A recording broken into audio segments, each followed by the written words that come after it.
নমস্কার, আমি দিশা মণ্ডল। আমি মধ্যমগ্রামে থাকি। শ্রীমতী দরবার আয়োজিত হোম শেফ সিজন 3-তে আমি অংশগ্রহণ করছি। হোম শেফ সিজন 3-তে আমি একজন প্রতিযোগী। হোম শেফ সিজন 3 স্ন্যাক্স সেগমেন্টে আমি অংশগ্রহণ করেছি। তাই আমি আজ নিয়ে হাজির করছি ডুমুর চিংড়ির পিনাট স্টিক। যদি আমার রেসিপিটি আপনাদের ভালো লেগে থাকে তাহলে অবশ্যই লাইক, কমেন্টস এবং শেয়ার করবেন, সেই অনুরোধ জানালাম। নমস্কার।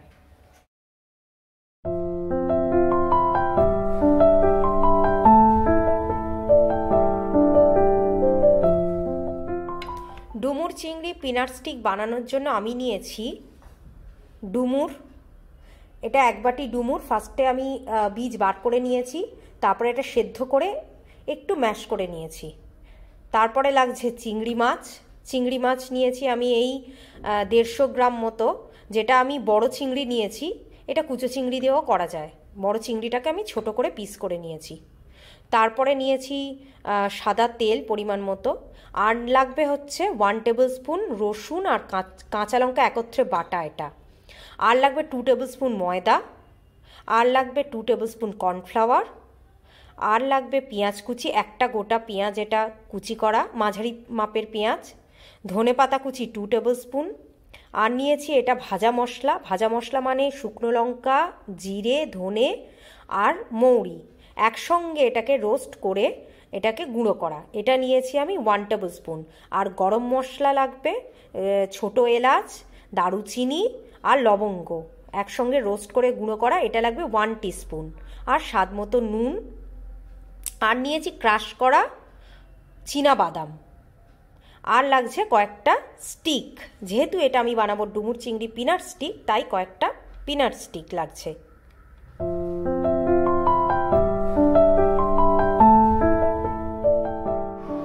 রেসিপিটা তাহলে এবার তৈরি করা যাক। প্রথমে আমি কড়াটা বসিয়ে দিলাম। কড়াটা গরম হলে, একটু গরম হতেই আমি এবার সাদা তেলটা দিয়ে দেবো। জাস্ট অল্প একটু সাদা তেল দেবো, 2 টেবিল স্পুন মতো সাদা তেল দেবো। এইবার দেবো আমি পেঁয়াজ কুচিটা দিয়ে দেবো।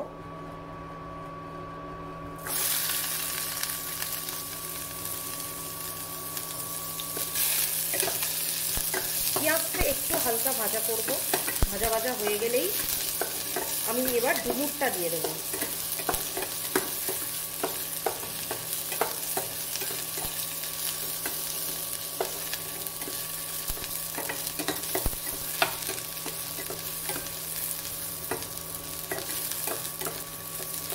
পেঁয়াজটা ভাজা ভাজা প্রায় হয়ে এসছে। এবার আমি ডুমুরটা দিয়ে দিচ্ছি, যে ডুমুরটাকে আমি সেদ্ধ করে রেখেছিলাম এবং দানা ছাড়িয়ে রেখেছিলাম। ডুমুরটা 1 বাটি মতোই নিতে হবে। আর একটা মাঝারি মাপের পেঁয়াজ আগে দিয়ে দিয়েছি তেলে।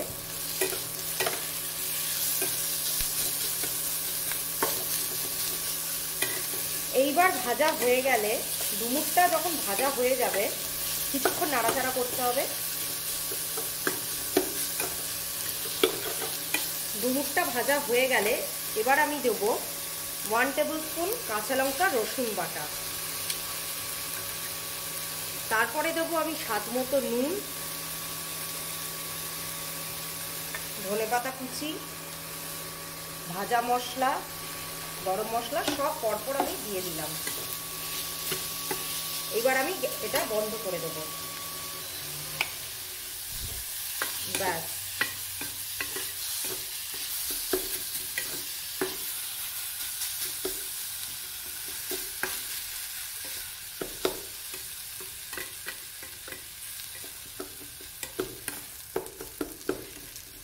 দেখুন আমি খুব হালকা একটু কষিয়ে নিয়েছি, মানে খুব বেশি আমি রান্না করিনি। একটু কাঁচা গন্ধটা চলে যাবে সেরকম মতো একটু কষিয়ে নিয়েছি। এইবার এতেই আমি দিয়ে দেবো, আমি উনুন কিন্তু বন্ধ করে দিয়েছি আঁচটা। এইবার দেবো এতে আমি 2 টেবিল স্পুন কর্নফ্লাওয়ার আর 2 টেবিল স্পুন ময়দা।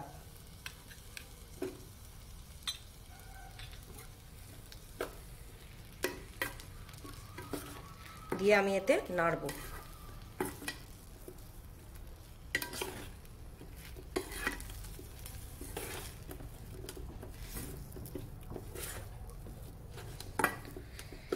এইবার আমি এটাকে নামিয়ে দেব,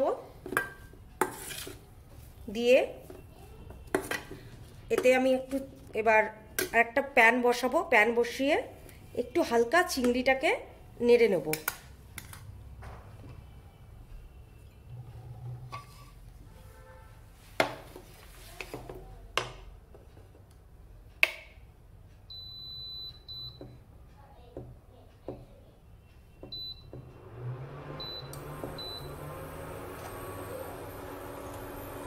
এতে 1 টেবিল স্পুন তেল দেব,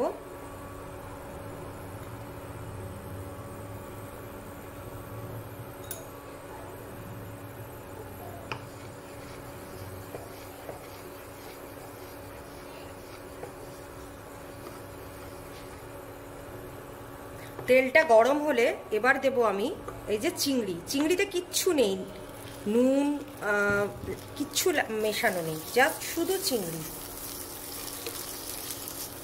চিংড়ির কাঁচা যে গন্ধটা সেটা দূর করার জন্যই আমি চিংড়িটাকে একটু হালকা করে নেড়ে নিচ্ছি।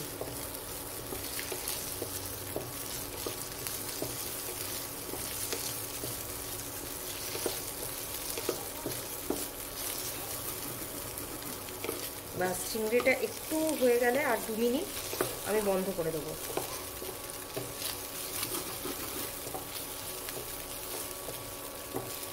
ব্যাস, চিংড়ির একটা সুন্দর রং ধরে গেছে, চিংড়ির থেকে যে ঘিটা বেরোচ্ছে সেটা মেখে একটা সুন্দর রং বেরিয়েছে, দেখুন। ব্যাস ব্যাস, আমার হয়ে গেছে, চিংড়িটা রেডি। এইবার এটাকে আমি এইটার মধ্যে এই যে আমি আগে ডুমুরের একটা মিক্সচার বানিয়ে রেখেছিলাম, এতে চিংড়িটা ঢেলে দেবো।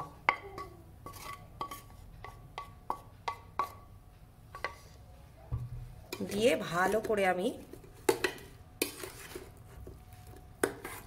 এই যে মাখিয়ে নিলাম।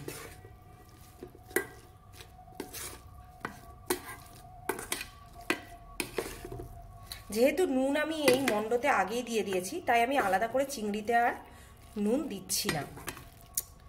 এটা আমি শুধু মেখেও করতে পারতাম, কিন্তু একটুখানি কষিয়ে নিলাম। কেন না, যেহেতু আমি পিনাট দিয়ে কোট করব, আমি যদি এটা একটু আগে না কষে নিই, তাহলে আমি যখন ফ্রাই করব তাহলে তখন অনেকক্ষণ ধরে ফ্রাই করতে হবে, যেহেতু পুরটা কাঁচা।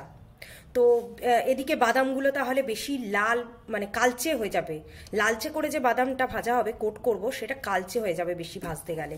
সেই জন্য যেহেতু আমি মিক্সারটা অলরেডি বানিয়ে ফেলেছি, তাই আমার আর শ্যালো ফ্রাই করলেই হয়ে যাবে, আর বাদামগুলোও পুড়ে যাবে না, তাতে কিছুক্ষণ ভাজলেই রেডি হয়ে যাবে আমার পিনাটস, ডুমুর চিংড়ির পিনাট স্টিক।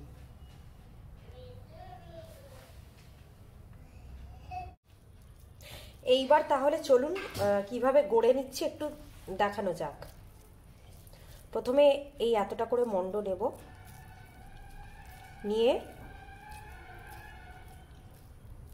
এরকম করে একটা ফার্স্টে গোল করব, করে একটা স্টিক নেব, নিয়ে আমি এতে গুঁজে দেব।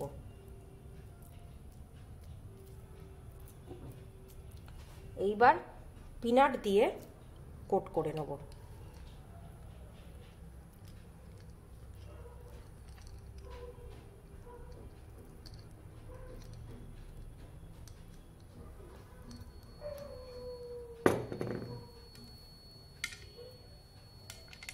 এই যে আমার এইভাবে প্রত্যেকটা তৈরি করব।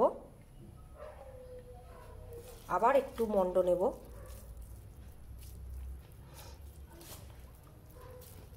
মন্ড নিয়ে এরকম করে গোল করব,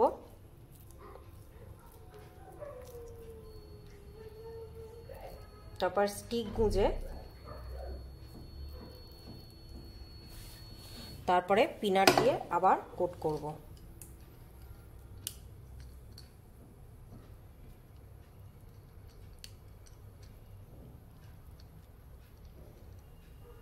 দেখুন, এইভাবেই আমি প্রতিটা গড়ে নেব। এই যে দেখুন, এইভাবে প্রত্যেকটা গড়ে নেব। এটাকে আমি রেফ্রিজারেটরে রেখে দিয়েছিলাম কিছুক্ষণের জন্য সেট হতে। এবার এটাকে বার করে এবার আমি শ্যালো ফ্রাই করব। তেলও আমার গরম হয়ে গেছে, পরপর আমি দিয়ে দিচ্ছি।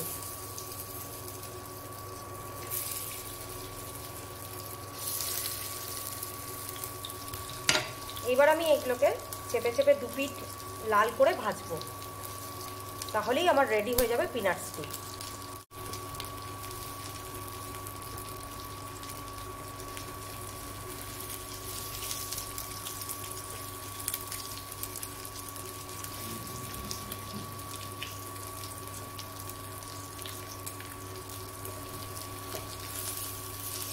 সুন্দর গন্ধ ছেড়েছে, এবার আর লাল লাল করে ভাজাও হচ্ছে বেশ।